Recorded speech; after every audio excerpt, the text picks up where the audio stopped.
wabarakatuh. Halo semuanya, perkenalkan nama gue Nia Humairah. Nama gue Dian Oscar.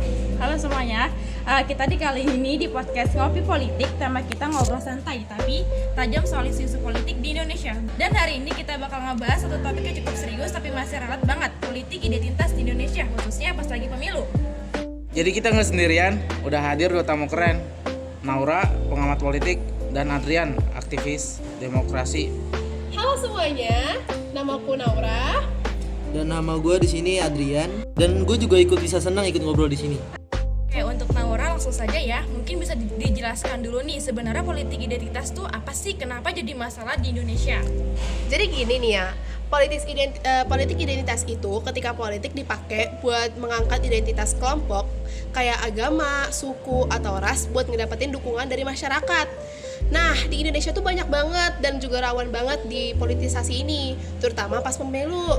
Contohnya kayak yang kita lihat di Pilkada DKI 2017 dulu, itu kan banyak banget tuh dukungan-dukungan yang kayaknya tuh nggak wajar gitu loh.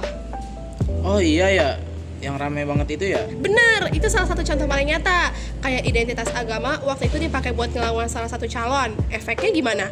Ya polarisasi lah, masyarakat jadi terbelah. Terus bahkan sampai ke tingkat keluarga dan lingkungan sosial juga. Nah Adrian, menurut lu ancaman kayak gini buat Indonesia ke depannya apa sih? Banyak sih, yang paling nyata tuh ancaman terhadap persatuan nasional. Kalau tiap pemilu kita terus mainin isu sara, bangsa ini makin gampang dipecah belah tahu.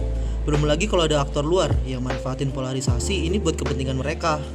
Wah, berarti ada kemungkinan gangguan dari luar negeri juga ya? Iya, misalnya lewat penyebaran hoaks atau disinformasi di media sosial. Beberapa laporan udah nunjukin bahwa ada jejak digital dari luar negeri yang ikut main, apalagi saat masa kampanye. Oh iya Naura, sebenarnya tuh hambatan terbesar buat ngatasi masalah ini apa sih? Salah satunya tuh pendidikan politik kita tuh masih rendah. Jadi banyak masyarakat yang belum bisa bedain antara kritik kebijakan dan serangan personal berdasarkan identitas. Yang kedua, media sosial. Algoritma medsos itu kan ngasih kita konten yang mirip-mirip ya. Terus jadi makin gampang terjebak dalam ruang gema. Dan juga itu yang ngebikin banyak banget hambatan terbesar buat politik kita ini. Wah bener sih, kadang lihat timeline isinya cuma yang kita setuju doang.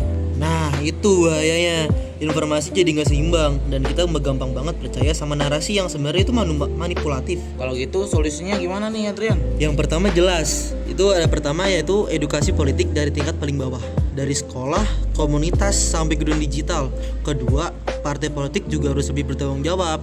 Jangan cuma mikirin suara, tapi juga dampak sosial dari strategi kampanye mereka. Dan menurut gue jangan lupa juga peran masyarakat sipil, itu yang penting banget. Sekarang kan udah banyak komunitas yang bantu literasi digital dan bantu orang ngerti politik dengan cara yang ringan tapi kena juga. Wah, keren banget ya instingnya. Jadi buat kita semua itu penting banget buat sadar kalau politik itu nggak cuma soal menang-menangan, tapi juga soal masa depan dan juga bangsa. Jangan sampai identitas kita tuh dipakai buat alat politik yang akhirnya malah rusak persatuan. Betul banget nih. Setuju, demokrasi itu tuh sehat, butuh masyarakat yang kritis dan berpikir panjang juga. Oke teman-teman, makasih banyak dan udah dengerin episode kali ini. Makasih juga buat Naura dan Adrian. Jangan lupa sesekali berpikir kritis ya sobat podcast Ngopi Politik, biar nggak ketinggalan obrolan yang penting lainnya. Sampai ketemu di episode selanjutnya.